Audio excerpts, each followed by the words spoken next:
When engaging in scholarly discourses, it is absolutely critical to conform to the standards of academic integrity. However, many students are unsure about the nuances and complexities surrounding this important concept, particularly at the post-secondary school level. To give you confidence that your writing conforms to the standards of academic integrity, we're going to outline some of the key elements that define this essential concept. Though academic integrity is a nuanced and complex concept, we're going to break it down into 4 simple categories. The reasons why academic integrity is important, the definition of plagiarism, what kinds of information require citation, and the repercussions of not conforming to the standards of academic integrity. First, we're going to address a simple but important question. Why cite? This question is so important that we have surveyed 100 people, and we've got the top 5 answers on the board. So let's take a look. Whenever I ask students why it is important to provide citation, the most common response I get is to avoid plagiarism. And this makes sense because students don't want to lose marks because they fail to adhere to a small nuance of academic integrity. As a result, self-interest is one of the most common motivators with respect to providing citation. However, there are several other critical elements that we need to consider. First, we want to give credit to others. If the conclusions and observations that we're putting forward in the paper are built on the work of other academics, we want to give them credit for the work they've done, just as we would want credit from others who are building on our work. In addition, we want to validate our claims. This is particularly important in the current social climate, where social media allows people to share all kinds of sources and information without properly vetting them first. If we make a claim in a paper, it's vital that we provide a citation from a reliable source. For example, when I tell most people that a strawberry is not a berry, they're not inclined to believe me because it is called a berry and it simply doesn't make sense. However, according to the scientific definition of a berry, seeds are supposed to be on the inside, and strawberries have seeds on the outside. If I have a reliable source, people are more inclined to believe me. Likewise, if I were to say that the astronauts had to declare moon rocks through customs when they returned to Earth, most people would assume that that was absurd. However, this is an actual practice that they have to follow. So if I have a citation from NASA following that claim, the reader will be more inclined to believe me. In addition, we also want to improve our scholarly credibility. If a person reads our paper and they see that we only cite 1 or 2 sources, they're going to be disinclined from trusting our evaluation. However, if we have extensive citation of 12 or 15 or 17 sources, the reader is going to assume that the conclusions and observations that we make are based on a thorough reading of the subject, and they're more likely to trust us. And finally, our reference list actually serves as a reading list. You'll hopefully be writing engaging and interesting content, and your readers will want to learn more about the subjects you've written about. That reference list gives them a reading list so that they can learn more about the subject. And this is actually a really great research tool for you. If you're ever struggling to find a source, as soon as you find 1 or 2, go to their reference page and you'll find that you have 20 or 30 more sources that you can go to learn more about the subject.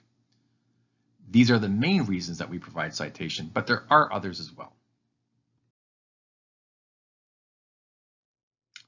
Now that we understand why it's important to provide citation and adhere to academic integrity standards, we want to understand what plagiarism is so that we can avoid it.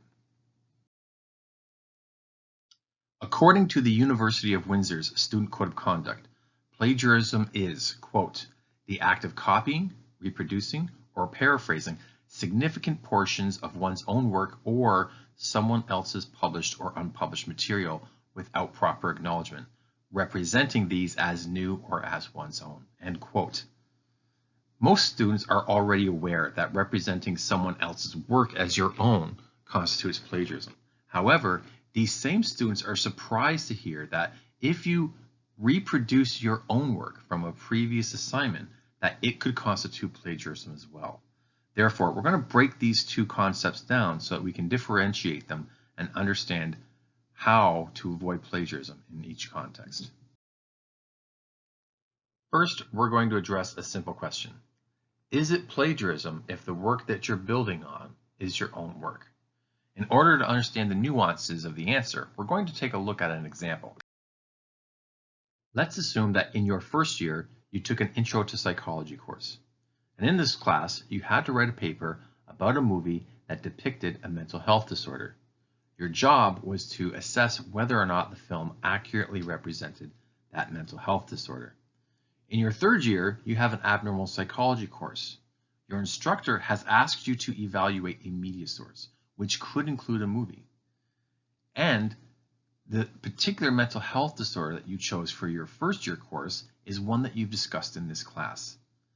The criteria for both assignments are essentially the same, and you could potentially submit the same assignment twice.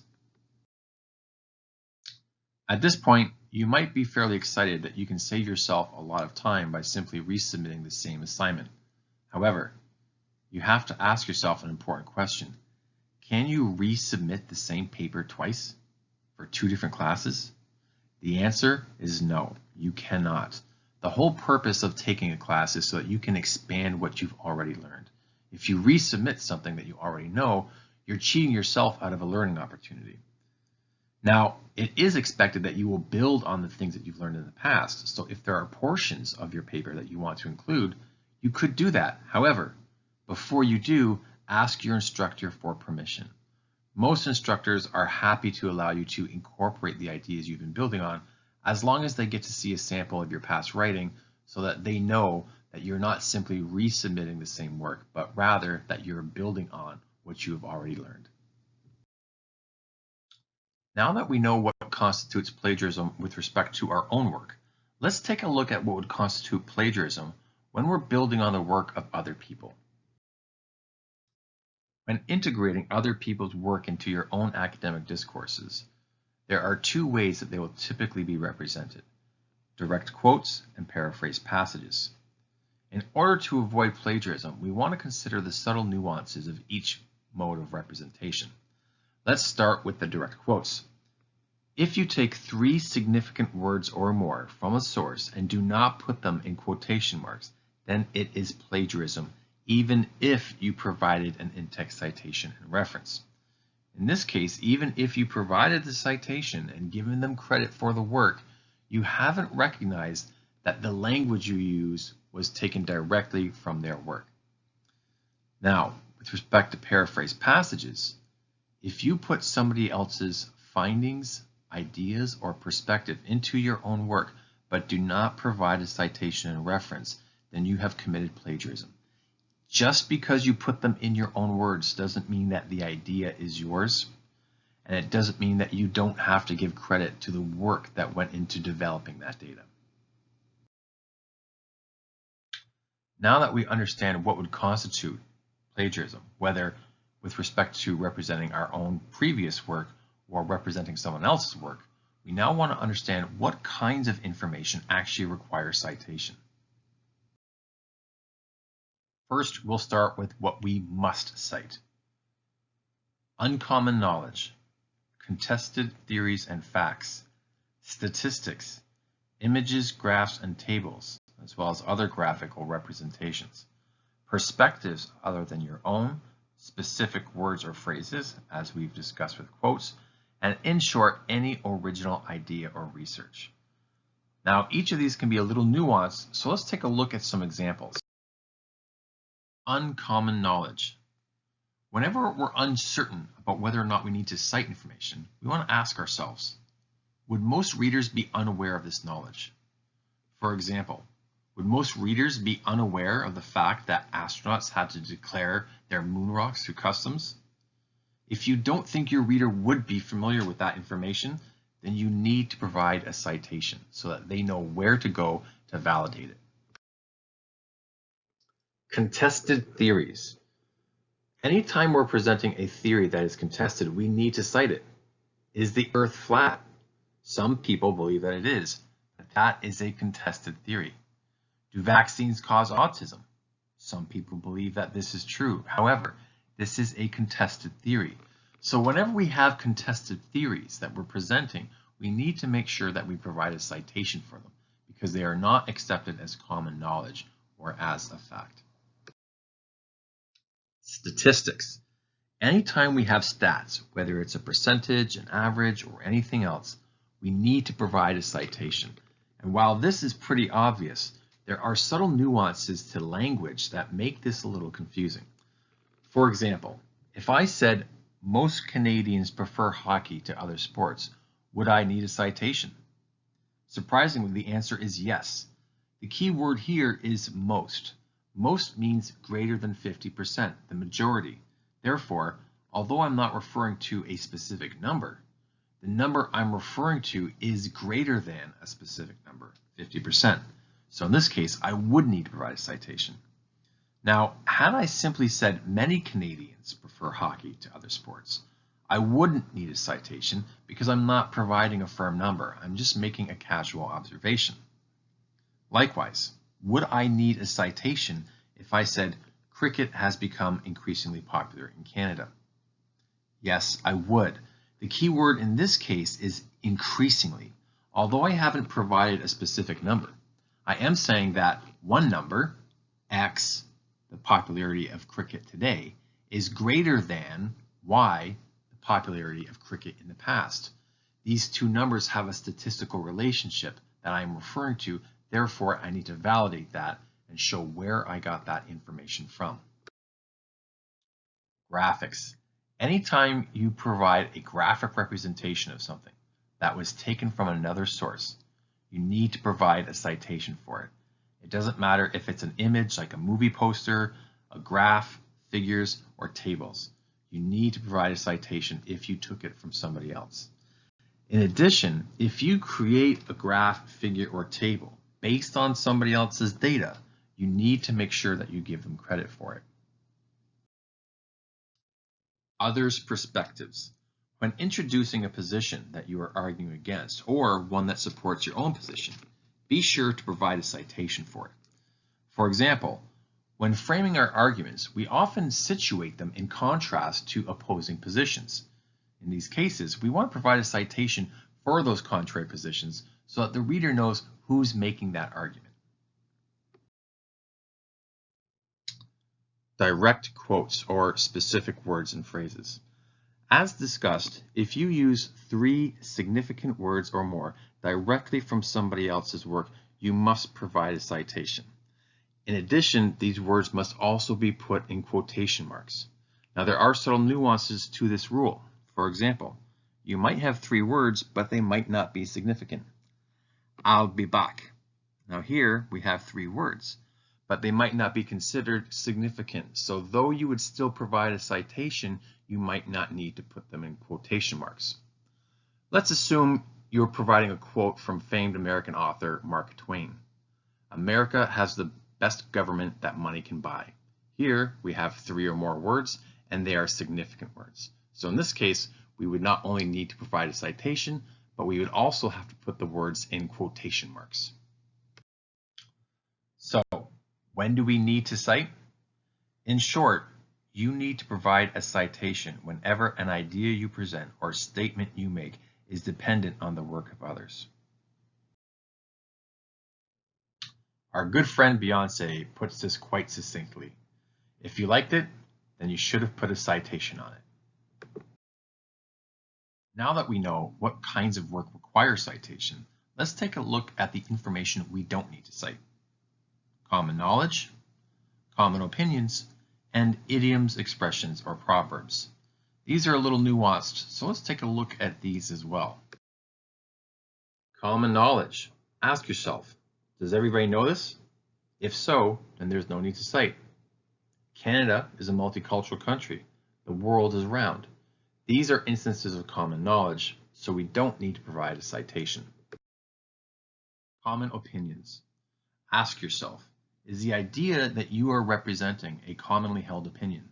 If so, then there's no need to cite. For example, nurses play a critical role in society. Shakespeare was an influential writer. Social media has changed the way people communicate.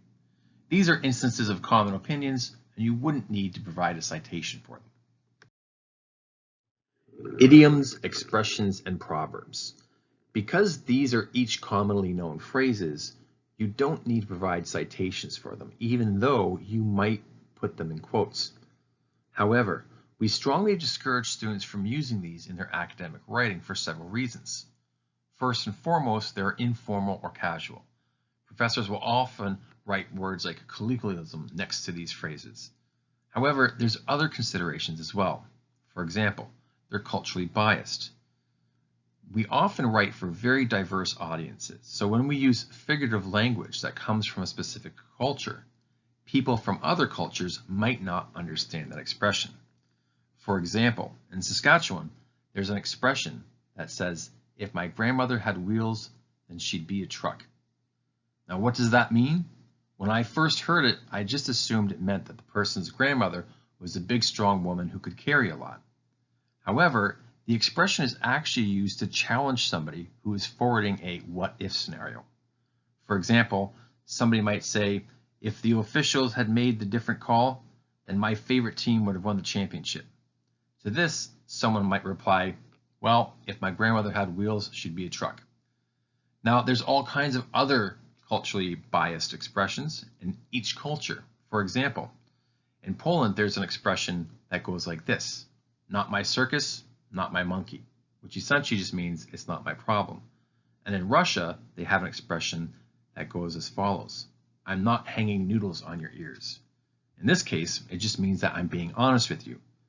But people who aren't from those cultures won't be able to recognize those expressions.